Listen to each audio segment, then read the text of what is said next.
নমস্কাৰ, মই লীলা দেৱী অন্য এটা ভিডিঅ'লৈ আহিছোঁ। মোৰ লগত আছে ইৰা দেৱী। সম্পৰ্কত ইৰা মোৰ ভণ্টি হয়। আমি নলবাৰী জিলাৰ বাটচৰ গাঁৱত আমাৰ জন্ম আৰু আমি একেলগে একেটা চুবুৰীতে ডাঙৰ দীঘল হৈছোঁ, হয়নে? আজি বহুত দিনৰ বহুত বছৰৰ মূৰত ইৰাক লগ পালোঁ, হয়নে নহয়?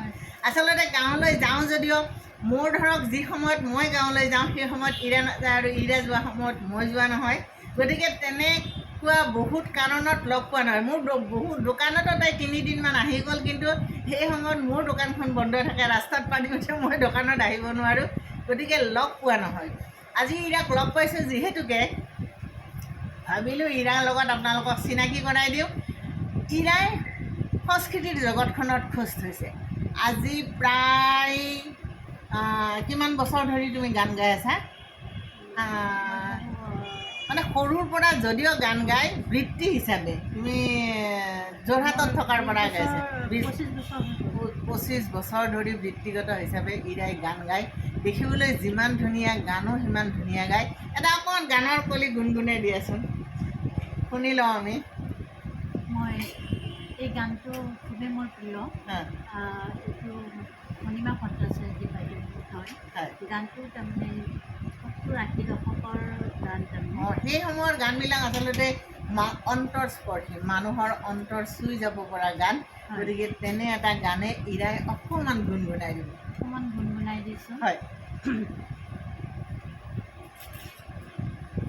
কোনে সজালি সোণৰে শৰাই, কোনে সজালি ৰূপৰে শৰাই, উখল মাখল এইৰ ভাতল, উখল মাখল এইৰ ভাতল, কোনে তুলিলে হাঁহিৰে ভৰাই, কোনে তুলিলে হাঁহিৰে ভৰাই। কিমান সুন্দৰ, কিমান মিঠা, ইমান মিঠা স্বৰেৰে ইৰাই গান গায়, ইৰাই গান শিকায়। যোৰহাটৰ ইটো মূৰৰ পৰা সিটো মূৰলৈ ইৰাই গান গাইছে। ডাঙৰ কথাটো হ'ল ইৰাই এতিয়া ইউটিউব চেনেল এটা খুলিছে আৰু তাত তাই গান গায়। যদি এই জনপ্ৰিয় গীতসমূহ আপোনালোকে শুনিব খোজে তেতিয়াহ'লে ইৰাৰ ইউটিউব চেনেলটো আপোনালোকে ছাবস্ক্ৰাইব কৰি দিব। ইউটিউবত গৈ ইৰা দেৱী বুলি আপোনালোকে চাৰ্চ কৰিব আৰু ছাবস্ক্ৰাইব কৰিলে ইমান ধুনীয়া ধুনীয়া অন্তৰস্পৰ্শী গানবোৰ আপোনালোকে শুনিব পাব। বৰ্তমান ইৰা গুৱাহাটীত থাকে। গুৱাহাটীত কিমান বছৰ হ'ল? গুৱাহাটীত এটা বছৰ হয়। ইমান বছৰ যোৰহাটতে আছে। ইয়াতো তুমি কিবা গানৰ স্কুলটো খুলিছা নেকি? ইয়াত গানৰ মানে ঘৰলৈ আহি টিউশ্যন কৰোঁ আৰু। আচ্ছা। এতিয়া গানৰ স্কুলখন আৰম্ভ ইয়াতে ক'ত থাকা তুমি? ইয়াতে লংকেশ্বৰ। লংকেশ্বৰত থাকে। লংকেশ্বৰ ইতিমধ্যে লংকেশ্বৰত মই গৈ এই মন্দিৰটোত ভিডিঅ' মই কৰিছিলোঁ। গতিকে লংকেশ্বৰলৈ আপোনালোকেও আহিব পাৰে।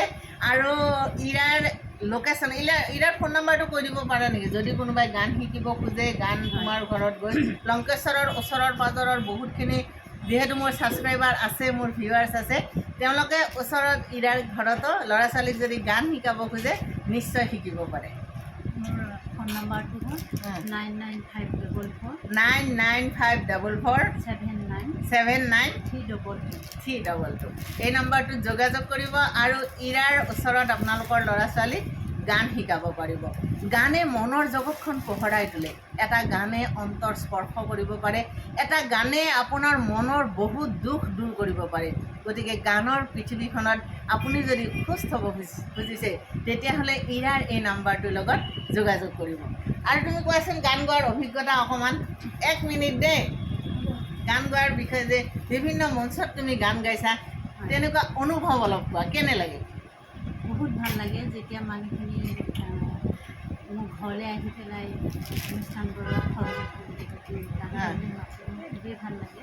আৰু যেতিয়া তাত গান মই অলপ ডাঙৰকৈ কোৱা, যিহেতু মোৰ মাইক দিয়া নাই, মোবাইলে ল'বলৈ কেপচাৰ কৰিব লাগিব। ইমান সৰুকৈ কৈছা, মোবাইল নুশুনিব।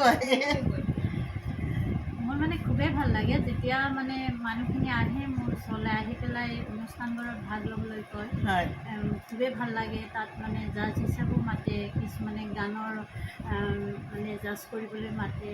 যিখিনি পাৰোঁ সহায় কৰি দিওঁ আৰু আৰু তাত মানে গান গাবলৈ মাতে, বিহু ফাংচন হওক, এইবোৰ পূজা হওক, চবতে মানে কিবা এটা অনুষ্ঠান হয়, সাহিত্য সভাৰ অনুষ্ঠানবোৰত মাতিছিলে। খুবেই ভাল লাগিছিলে। তাত মই এইবোৰ বহুতখিনি গানে গাওঁ আৰু যাৰ যিটো অনুষ্ঠান যেনেকুৱা ধৰণৰ পাতে তেনেকুৱা অনুষ্ঠান কিমান ভাল লাগে এটা অনুষ্ঠানত ভাগ লৈ যদি দৰ্শকৰ মনোৰঞ্জন কৰিব পৰা যায়, যদি দৰ্শকৰ মনৰ পদূলিত ভৰি থ'ব পৰা যায়, তেতিয়াহ'লে সঁচাই ভাল লগা কথা। আৰু এই ভাল লগা কথাৰে জীপাল হৈ আছে আমাৰ ইৰাৰ জীৱন। গতিকে ইৰাৰ সৈতে আজিৰ কথাখিনি ইমানতে সামৰণি মাৰিলোঁ আৰু ইৰাৰ উত্তৰ কামনা কৰিলোঁ।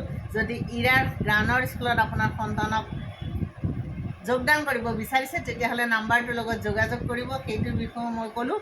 গতিকে সকলো শুভ হওক। দুৰ্গা পূজাৰ আগতীয়া শুভেচ্ছা সকলোকে জনালোঁ আৰু ইৰাকো ধন্যবাদ। ধন্যবাদ।